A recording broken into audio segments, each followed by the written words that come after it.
দুদিন আগে উদযাপিত কোরবানি ঈদে কোটি টাকার গরু ও ১৫ লাখ টাকায় ছাগল বিক্রির ঘটনায় বিতর্কের মুখে পড়ে সাদিক এগ্রো।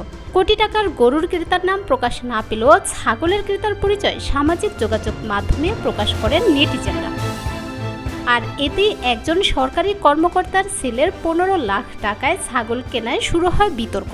জানা যায় সাদিক এগ্রো থেকে ১৫ লাখ টাকায় ছাগল কেনেন জাতীয় রাজস্ব বোর্ডের এনবিআর সদস্য এবং কাস্টমস, এক্সাইজ ও ভ্যাট আপিলার ট্রাইব্যুনালের প্রেসিডেন্ট মতিউর রহমানের বড় ছেলে মুশফিকুর রহমান ইফাত।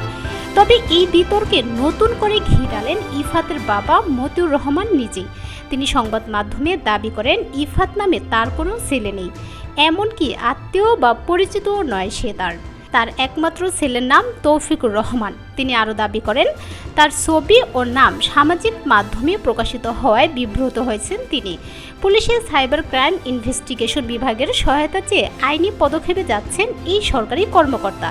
তবে বিভিন্ন গণমাধ্যমের অনুসন্ধানে নিশ্চিত হওয়া গেছে ছাগলকাণ্ডে আলোচিত মুশফিকুর রহমান ইফাত জাতীয় রাজস্ব বোর্ডের এনবিআর সদস্য এবং কাস্টমস, এক্সাইজ ও ভ্যাট আপিলার ট্রাইব্যুনালের প্রেসিডেন্ট মতিউর রহমানের বড় ছেলে।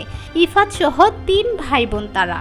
রাজধানী ধানমন্ডি ৮ নম্বরে নিজস্ব বাড়ি রয়েছে তাদের।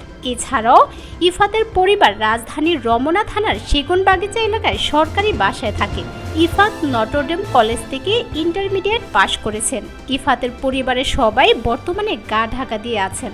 ধানমন্ডির বাড়ি ছেড়ে অন্য কোথাও চলে গেছেন। তাদের সঙ্গে নানাভাবে যোগাযোগের চেষ্টা করেও পাওয়া যায়নি। তবে ইফাতের এক ঘনিষ্ঠ এক স্বজন জানিয়েছেন সাদিক এগ্রোতে ছাগল কেনার বিষয়টি সামাজিক যোগাযোগ মাধ্যমে ছড়িয়ে পড়ার পরে ইফাত নিজেই পরিবারের তোপের মুখে পড়েন।